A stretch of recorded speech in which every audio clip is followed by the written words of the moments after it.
ابراہیم علیہ السلام کو جس معاشرے سے سامنا تھا، اس معاشرے میں کتنے موحدین تھے؟ اس معاشرے میں نیکی کا رستہ بتلانے والے کتنے تھے؟ اور بھائی وہ تو جس گھر میں پیدا ہوئے وہ گھر بت خانہ تھا، پورا معاشرہ تو بت گھروں کا بت خانہ تھا ہی، ان کا اپنا گھرانہ، اپنا گھر بت گھروں کا گھر تھا۔ اور بت گھروں کے گھر ہونے کے باوجود اب ان کی تربیت کیسی ہوئی ہوگی؟ جن کے ماں باپ، جن کے ارد گرد، جن کا پورا ماحول شرک میں ڈوبا ہوا تھا، تو ان کو کہاں سے ملنی تھی یہ تعلیم؟ کہاں سے ملنی تھی کہ میں نے اس کے خلاف آواز اٹھانی ہے؟ کہاں سے کسی نے بتانا تھا؟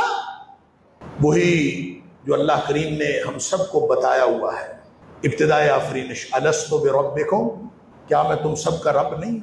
عبدیت رب ہر شخص کی فطرت میں ہے۔ کسی نے فطرت ڈیمیج کر لی، کسی کا آئینہ بصیرت درست ہے، کسی کی فطرت درست رہ گئی۔ کل مولود یولد علی الفطرہ، ہر پیدا ہونے والا بچہ اسی سٹینڈرڈ پہ پیدا ہوتا ہے۔ فَأَبَوَاهُ يُحَوِّدَانِهِ أَوْ يُنَصِّرَانِهِ أَوْ يُمَجِّسَانِهِ، اس کے ماں باپ اس کو یہودی، عیسائی، مجوسی بناتے ہیں۔ ابراہیم علیہ السلام نے اس شرک پر مطمئن معاشرے کے اندر اکیلے آواز اٹھائی تھی نا۔ اذ قال لأبيه وقومه ما هذه التماثيل التي انتم لها عاكفون، پہلا سوال جیسے گاڑ دیا تھا کہ بتاؤ معاشرے والوں، اپنے باپ سے بھی کہا، ساری قوم سے کہا کہ یہ بت بنا کے تم ان کی پوجا کر رہے ہو، کس یہ بتوں کے معاشرے میں کن بتوں اور تصویروں کے اوپر تم سب مطمئن بیٹھے ہو؟ اس کا مطلب پتہ کیا ہے؟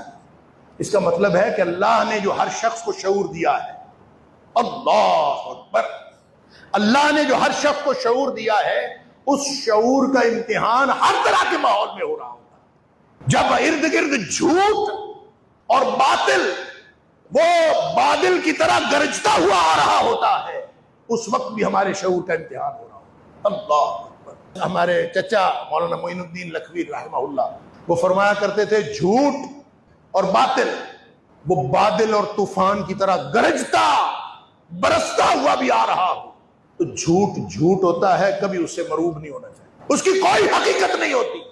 لہذا ایک شخص کھڑا ہو جھوٹ کے معاشرے میں، بے حیائی کے معاشرے میں اور باطل کے معاشرے میں، ایک شخص کھڑا ہو، اگر اس نے اٹھ کے کھڑے ہو کے اپنی آواز اٹھا دی کہ لوگوں یہ کیا کر رہے ہو، جیسے لوط علیہ السلام نے کہا الیس منکم رجل رشید، تمہارے اندر کوئی ایک بھی بندے کا پتر نہیں ہے، جیسے ابراہیم علیہ السلام نے کہا ما هذه التماثيل التي انتم لها عاكفون، یہ کیسے بت ہیں، کیسی تصویریں ہیں خود بنا کے مورتیاں، اسی کے اوپر مطمئن معاشرہ بیٹھا ہوا ہے۔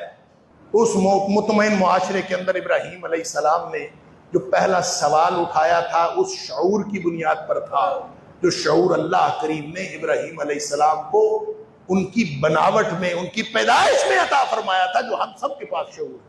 لہذا بات یہ سمجھ آئی کہ معاشرہ سارا جھوٹ سے بھرا ہوا ہو، معاشرہ سارا شرک سے بھرا ہوا ہو، معاشرے کی کوئی سمت، کوئی جہت درست نہ ہو، تو بھی یہ چیز ہمارے امتحان کو کم نہیں کرتی، ہمارے شعور کا امتحان پھر بھی جاری ہے۔ وہاں کہنا پڑتا ہے، کسی نہ کسی کو ابراہیم بننا پڑتا ہے۔ تمہارے لیے ابراہیم علیہ السلام کی زندگی میں اور ان کے ساتھ جو مومن ایمان لائے ان کی زندگی میں یہ بہترین نمونہ ہے کہ تمہیں زندگی کے فیصلے خود کرنے پڑیں گے، کون تمہارا دوست اور کون تمہارا دشمن۔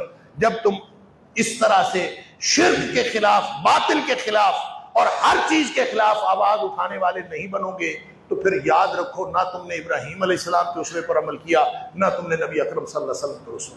اللہ تعالیٰ مجھے اور آپ کو، ہم سب کو اس امتحان کے فلسفے کو سمجھنے اور پھر اس کے مطابق زندگی گزارنے کی توفیق عطا فرمائے، ہم سب کو سچا امتی بنائے۔ وآخر دعوانا الحمدللہ۔